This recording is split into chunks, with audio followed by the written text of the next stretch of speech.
राधे राधे मित्रों, माँ सीता के ममतामयी स्वरूप को तो आप सभी जानते हैं, लेकिन माँ सीता के जीवन का एक पक्ष ऐसा था जब धर्म की रक्षा के लिए उन्होंने युद्ध किया और राक्षस का संहार किया। कौन राक्षस था, क्यों संहार किया, यही जानकारी हम आपके लिए यहाँ पर इस कथा के माध्यम से लेकर आए हैं। तो चलिए शुरू करते हैं। बात तब की है जब भगवान श्री राम लंका पर विजय प्राप्त करके वापस अयोध्या का राज्य संभाल रहे थे। राजसभा लगी हुई थी, भगवान श्री राम वहाँ पर विराजमान थे और उसी समय विभीषण वहाँ पहुँचे। वे बहुत ही भयभीत थे, हड़बड़ी में लग रहे थे। सभा में प्रवेश करते ही वे भगवान श्री राम से कहने लगे, हे राम, मुझे बचाइए। कुंभकर्ण का पुत्र मूलकासुर बहुत प्रताड़ित कर रहा है। अब लगता है न लंका बचेगी और न ही मेरा राजपाट।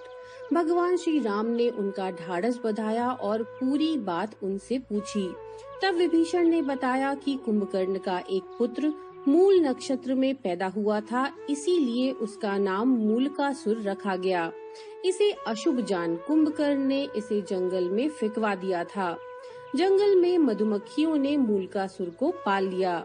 मूलकासुर जब बड़ा हुआ तो उसने कठोर तपस्या करके ब्रह्मा जी को प्रसन्न कर लिया। अब उनके दिए वर और बल के घमंड में भयानक उत्पात मचा रखा है। जब जंगल में उसे पता चला कि आपने उसके परिवार को समाप्त कर दिया है और लंका जीत ली है और राजपाट मुझे सौंप दिया है, तो वह अत्यंत क्रोधित हो गया। भगवान, आपने जिस दिन मुझे राजपाट सौंपा उसके कुछ दिन बाद ही उसने पाताल वासियों के साथ लंका पहुंचकर मुझ पर आक्रमण कर दिया। मैंने 6 महीने तक मुकाबला किया, पर ब्रह्मा जी के वरदान ने उसे इतना शक्तिशाली बना दिया कि मुझे भागना पड़ा और अपने बेटे, मंत्रियों और स्त्री के साथ किसी प्रकार सुरंग के द्वारा यहाँ पहुँचा हूँ। वह अत्यंत क्रोधित है और अयोध्या में भी शीघ्र ही आक्रमण करेगा। तो समय कम है, लंका और अयोध्या दोनों खतरे में हैं। जो उचित समझें जल्दी कीजिए।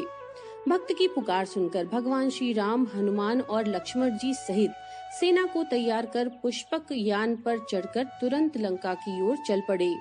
मूलकासुर को श्री रामचंद्र जी के आने की बात पता चली।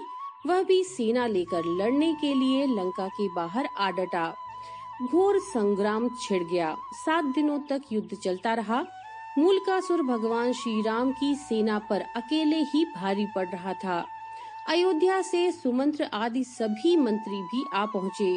हनुमान जी संजीवनी लाकर वानरों, भालुओं तथा मानुषी सेना को जिलाते जा रहे थे, पर सब कुछ होते हुए भी युद्ध का नतीजा उनके पक्ष में जाता हुआ नहीं दिख रहा था। भगवान भी चिंता में थे। विभीषण ने बताया कि इस समय मूलकासुर तंत्र साधना करने गुप्त गुफा में गया है। उसी समय ब्रह्मा जी वहां आए और भगवान से कहने लगे, रघुनंदन, इसे तो मैंने स्त्री के हाथों मरने का वरदान दिया है, आपका प्रयास व्यर्थ जाएगा। श्री राम, इससे संबंधित एक बात और है, उसे भी जान लीजिए। जब इसके भाई बिरादर लंका में युद्ध में मारे जा चुके थे, तो एक दिन इसने मुनियों के बीच दुखी होकर कहा, चंडी सीता के कारण मेरा समूचा कुल नष्ट हो गया। इस पर एक मुनि ने क्रोधित होकर उसे श्राप दे दिया कि हे दुष्ट, तूने जिसे चंडी कहा है वही सीता तेरे प्राण हरेगी। मुनि का इतना कहना ही था कि वह उन्हें क्रोध में आकर खा गया। बाकी मुनि चुपचाप डर से वहाँ से चले गए।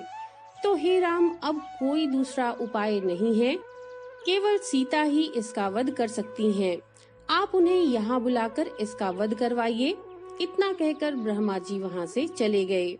भगवान श्री राम ने हनुमान जी और गरुड़ को तुरंत पुष्पक विमान से सीता जी को लाने भेजा। इधर देवी सीता देवी देवताओं की मनौती मनाते, तुलसी जी की, भगवान शिव की, पीपल आदि की पूजन करते, ब्राह्मणों से रुद्रीय जप करवाते, दुर्गा जी की पूजा करती जा रही थी ताकि भगवान श्री राम शीघ्र ही विजयी होकर लौटे। तभी गरुड़ और हनुमान जी उनके पास पहुँचे।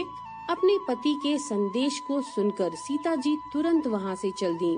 भगवान श्री राम ने उन्हें मूलकासुर के बारे में सारा वृत्तांत बताया। फिर तो भगवती सीता अत्यधिक क्रोधित हो गयीं। क्रोधित होते ही उनके शरीर से एक दूसरी तामसी शक्ति निकल पड़ी, जिसका बड़ा भयानक स्वर था। ये छाया सीता चंडी के वेश में लंका की ओर बढ़ चली। इधर श्री राम ने वानर सेना को निर्देश दिया कि मूलकासुर जो तांत्रिक क्रियाएं कर रहा है, उसको उसकी गुप्त गुफा में जाकर तहस नहस कर दें। वानर गुफा के भीतर पहुंचकर उत्पात मचाने लगे तो मूलकासुर दांत किटकिटाता हुआ सब छोड़ छाड़ कर वानर सेना के पीछे दौड़ पड़ा। हड़बड़ी में उसका मुकुट गिर पड़ा, फिर भी भागता हुआ वह युद्ध के मैदान में आ गया। युद्ध के मैदान में छाया सीता को देखकर मूलकासुर गर्जा, कौन हो तुम? अभी यहाँ से चली जाओ, मैं स्त्रियों से युद्ध नहीं करता।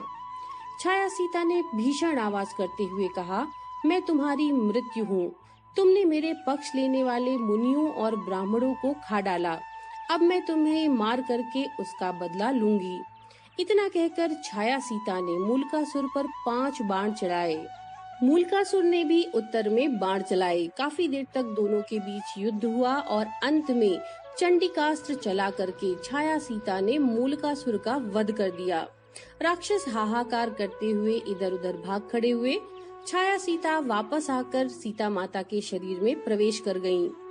मूलकासुर से दुखी लंका की जनता ने माता सीता की जय जयकार की और विभीषण ने उन्हें धन्यवाद दिया। कुछ दिनों तक वहीं पर रहकर भगवान श्री राम माता सीता के साथ पुष्पक विमान से अयोध्या वापस लौट आए। तो मित्रों, ये थी वो कथा। नमो नारायण।